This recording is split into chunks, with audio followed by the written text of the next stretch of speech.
ఆంధ్రప్రదేశ్‌లోని అత్యంతమైన, దారుణమైన, తీవ్రమైన విషాదం జరిగింది.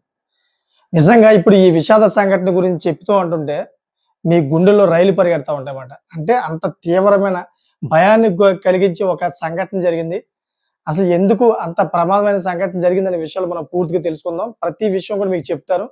ఎక్కడ జరిగింది? ఎలా జరిగింది? ప్రతిది కూడా పాయింట్ టు పాయింట్ చెప్తా మీకు అర్థమైపోతుంది. అసలు ఏం జరిగిందంటే, మన ఆంధ్రప్రదేశ్‌లోని ఒక సాదాసీదాగా ఒక కుటుంబం బతుకుతుందన్నమాట ఇప్పటిలాగా. హ్యాపీగా ఉంది. ఎంత హ్యాపీగా ఉందంటే, భర్త మంచి ఉద్యోగం, తల్లి మంచి హౌస్ వైఫు, తన కొడుకు రీసెంట్‌లీగే 10వ తరగతిలోని 545 మార్కులు తెచ్చుకున్నాడు. అంటే ఫస్ట్ క్లాస్‌లో మార్కులు తెచ్చుకున్నాడు. బాగా చదివాడు కూడా. ఇదంతా కూడా బావుంది కదా! ఇందాక మీకు. కానీ ఇక్కడే ఒక సంచలన ట్విస్ట్ ఉందన్నమాట. ఈ ట్విస్ట్ మీరు విన్న తర్వాత మీకు నిజంగా కళ్ళు బయర్లు గమ్మేస్తే తీవ్ర షాక్ గురవుతారు. ఆ ట్విస్ట్ ఏంటో అనేది మీకు ముందు ముందుగా తెలుస్తది. నేను వీడియో చెప్తా ఉంటుంటే మీరు చూస్తా ఉంటే మీకు తెలుస్తదన్నమాట. సో, ఇటువంటి తరుణంలోనే పిల్లవాడిని వాళ్ళ తల్లి ఎప్పటికప్పుడు బాగా చదవాలని చెప్తా ఉండేది. తండ్రి కూడా జాగ్రత్తలు చెప్తూ ఎప్పుడు కూడా డ్యూటీకెళ్ళి వస్తా ఉండేవాడు. అక్కడి దాకా బాగానే ఉందన్నమాట. సో, ఈ మధ్య కాలంలోని ఎప్పుడైతే 10థ్ క్లాస్ రిజల్ట్ వచ్చిందో, రిజల్ట్ వచ్చిన తర్వాత తల్లి విపరీతంగా ఒత్తిడికి గురి చేసిందన్నమాట ఆ పిల్లవాడిని. విపరీతంగా ఒత్తిడికి గురి చేస్తే ఆ పిల్లవాడు ఎక్కడ లేని కోపాన్ని పెంచుకున్నాడు తల్లి మీద. ఈ ఒత్తిడి ఇప్పుడిది కాదు. నాకు తెలిసిన మట్టుకైతే ఫస్ట్ నుంచి 10థ్ క్లాస్ ఎగ్జామ్స్ ప్రిపేర్ అవుతున్నప్పటి నుంచి కూడా ఒత్తిడికి గురి చేస్తుందేమో ఆవిడ. సో, ఆ తల్లి మీద విపరీతమైన ద్వేషాన్ని పెంచుకున్నాడు. అంతేకాకుండా ఈ మధ్య కాలంలోనే ఎవరినో నేను ప్రేమిస్తున్నానని చెప్పేసి తల్లి దగ్గర చెప్పాడంట. సో, తల్లి దగ్గర చెప్తే దానికి తల్లి కూడా నిరాకరించింది. "నువ్వు సరైన మార్గంలో వెళ్ళట్లేదు. తప్పుడు మార్గం ఎంచుకున్నావు. ఇది కరెక్ట్ కాదు. ఈ చెడు అలవాట్లన్నీ కూడా మానుకో" అని చెప్పేసి తల్లి మందలించడం మొదలెట్టింది ఈ మధ్య కాలంలో. ఇలా మందలించడం మొదలెట్టడంతోటి ఆ కొడుకు ఏం చేశాడో తెలుసా మీకు? ఆ కొడుకుకి ఇంకొక ఫ్రెండ్ మాట. పనికిమాలిన ఎదవ. ఆ ఎదవ ఎవడో ఈడికి బాగా ఫ్రెండ్ కింద పరిచయమయ్యాడు. ఏదో క్రికెట్ గ్రౌండ్ ఆడుతుంటుంటే ఆ ఎదవ పరిచయమయ్యాడంట. ఆడు ఇంటర్మీడియేట్ చదవకంట గాలికి తిరుగుతున్నాడంట. ఆ ఎదవ ఈడికి పరిచయం అవ్వడంతోటి వీళ్ళిద్దరు కలిపి ఎవరైతే ఈమె ఉందో ఈమెని చంపడానికి పక్కా ప్లానింగ్ ఏసారన్నమాట. చూడండి, సొంత కొడుకు తల్లిని చంపడానికి పక్కా ప్లానింగ్ ఏసారు. సో, తల్లిని చంపడానికి ప్లానింగ్ ఏసినప్పుడు అతని ఫ్రెండ్ ఎవరైతే ఉన్నారో ఫ్రెండ్‌తో ఏం చెప్పాడో తెలుసా? "నేను డాన్ అవ్వాలనుకుంటున్నాను. ముంబై ఎళ్ళిపోదాం అనుకుంటున్నాను. నాకిక్కడ చదవడం ఇష్టం లేదు. ముంబై ఎళ్ళిపోయి మంచిగా ఏదైతే మాఫియా ఉందో మాఫియాలో కలిసిపోవాలనుకుంటున్నాం" అని చెప్పేసి చెప్పాడంట. ఎవడైతే ఈడికి ఫ్రెండ్‌గా పరిచయమయ్యాడో వాడు కూడా ఇదే మాట అన్నాడంట. "నేను కూడా ముంబై ఎళ్ళిపోయి మాఫియాతో పని చేయాలనుకుంటున్నా" అని చెప్పేసి వాడు కూడా అన్నాడంట. వీళ్ళిద్దరూ మనసులో కలవడంతోటి వీళ్ళు ఇద్దరు మంచి ప్లానింగ్ ఏసారన్నమాట. ఏం ప్లానింగ్ అంటే, వీళ్ళ తండ్రి ఎప్పుడైతే ఆఫీస్‌కెళ్ళిపోయాడో వీళ్ళిద్దరూ కూడా ఇంటికి వచ్చి వాళ్ళ తల్లికి ఫోను చేశారన్నమాట. వాళ్ళ తల్లి ఏదో మార్కెట్‌కెళ్ళినట్టుంది. ఫోను చేసి, "అమ్మ నేను ఇంటికాడ ఉన్నాను. రా, చిన్న పనుందని" చెప్పేసి ఫోను చేస్తే వాళ్ళ అమ్మ ఇంటికొచ్చిందంట. ఇంటికి రాగానే వాళ్ళ అమ్మ బయట నుంచి రాగానే బాత్రూమ్‌లోకెళ్ళింది కాళ్ళు ఏదో కడుక్కోవడానికి. సో, అదే అదునుగా మా అమ్మ బయట నుంచి వస్తే గనక బాత్రూమ్‌లోకెళ్ళి కాళ్ళు కడుక్కుంటది. నువ్వు బాత్రూమ్‌లోకెళ్ళి దాక్కునుండు, వచ్చి రాగానే మా అమ్మని చంపేయని చెప్పేసి సొంత కొడుకు చెప్పాడు చూడండి.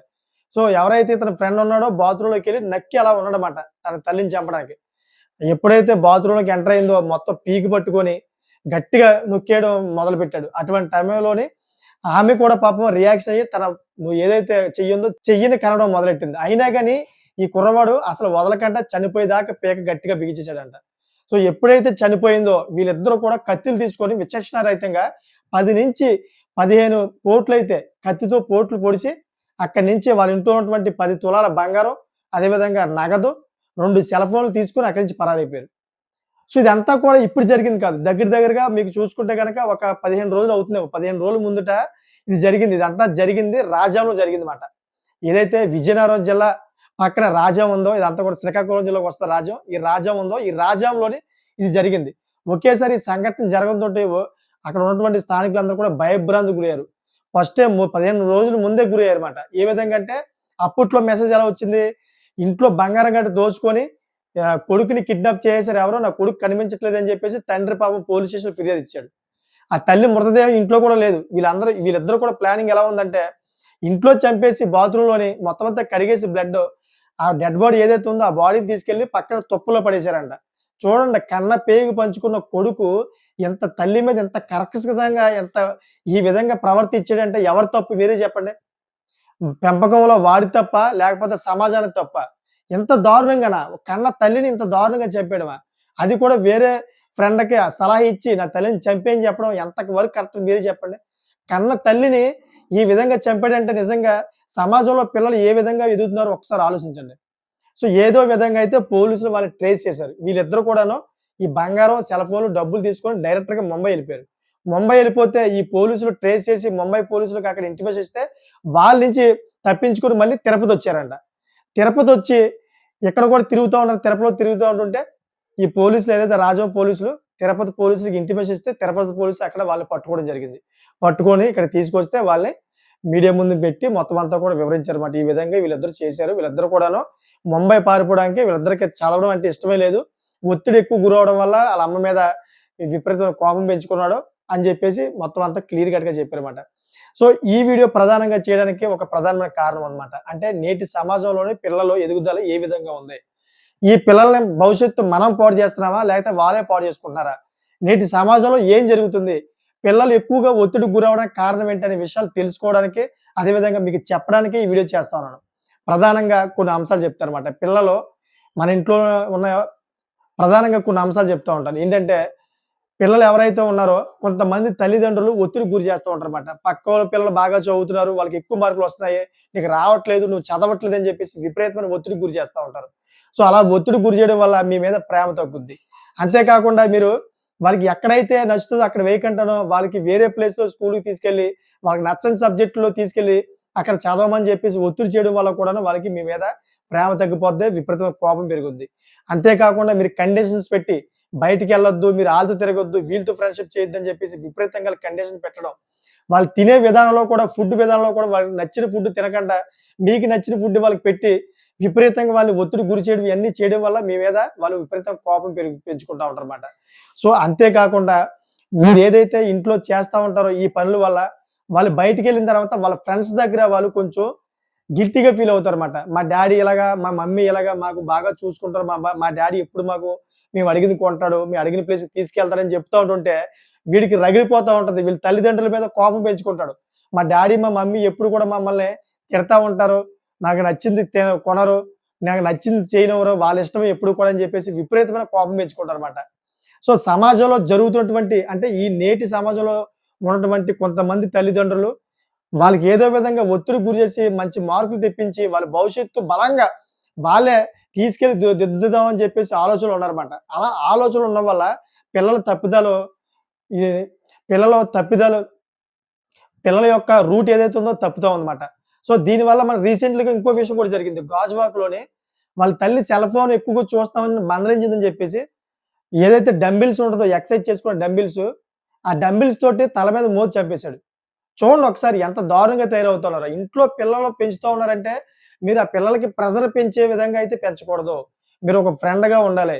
కొన్ని విషయాల్లో మీరు దాన్ని క్రమశిక్షణ విధంగా అయితే తిట్టాలి, క్రమశిక్షణలో పెట్టాలి. అంతేగాని మీరు ప్రతిరోజు, ప్రతి క్షణం, ప్రతి గంట మీరు వాళ్ళని క్రమశిక్షణలో పెట్టే విధంగా వాళ్ళని ఒత్తిడికి గురి చేస్తా ఉంటుంటే వాళ్ళు మీ మీద అయితే విపరీతమైన కోపం పెంచుకుంటారు. ఒకవేళ పెద్దయిన తర్వాత ఒకవేళ జాబ్ సంపాదించినా గాని మిమ్మల్ని చూడరు. 100% చూడరన్నమాట. వాళ్ళు ఏదో జాబ్ వెతుక్కొని వాళ్ళ దారాలు చూసుకొని వెళ్ళిపోతారన్నమాట వేరే ప్లేస్‌కి. తర్వాత మీరు ఒంటరివాళ్ళైపోతారు. ఎంత కష్టపడి మా పిల్లల్ని చదివించాం, ఇప్పుడు మమ్మల్ని పట్టించుకోవట్లేదనే ఒక భావన మీకుంటది. చాలా మంది మీరు చుట్టాల దగ్గర కూడా బాధపడతారన్నమాట. సో, ఆ పరిస్థితి తెచ్చుకోకుండా పిల్లల్ని సరైన మార్గంలో పెంచుకోవాలి. నేటి సమాజంలోని ఎవరో పెరిగిపోతున్నారు, ఎవరో చదివేస్తున్నారు ఇటువంటియన్నీ కాదు. మీ పిల్లలు మీతో ప్రేమగా ఉన్నారా లేదా? వాళ్ళు ప్రెషర్ పడకుండా ఎంత బాగా చదివితే అంతే చదువుతారు అంతే. అదే విధంగా మీరెళ్తే గనక మీ పిల్లలు ఎప్పుడు కూడా మిమ్మల్ని ప్రేమిస్తారు. వాళ్ళకి తక్కువ ఉద్యోగం, తక్కువ డబ్బులు సంపాదించినా గాని అదే డబ్బులతో సంతోషంగా బతుకుతారన్నమాట. సో, ఈ విధంగా అయితే ప్రెషర్ పెరగడం వల్లే వాళ్ళ మీద ఇష్టం పోయింది. అందుకే అతను చంపాడని క్లియర్ కట్ తెలిసిపోతుందన్నమాట. వాళ్ళ తల్లి ఒత్తిడి బాగా పెరిగిపోవడం వల్లే పూర్తిగా ఆ తల్లి అంటే ఇష్టం లేకుండా పోయింది అతనికి. ఇంకా ముంబై ఎళ్ళిపోయి ముంబైలో ఏదో మాఫియాలో డా జ జ జాయిన్ అయిపోదాం అని చెప్పే విధంగా అయితే ఆలోచనలు వచ్చినాయి అతనికి.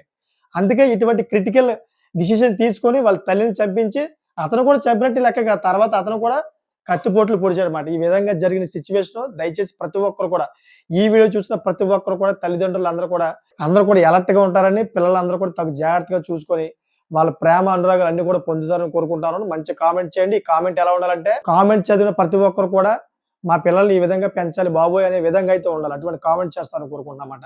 చూసారు కదా! ఇటువంటి లేటెస్ట్ ఇన్ఫర్మేషన్ కోసం నా ఛానెల్‌ని ఎప్పటికప్పుడు సబ్స్క్రైబ్ చేసుకోండి. Thank for watching friends.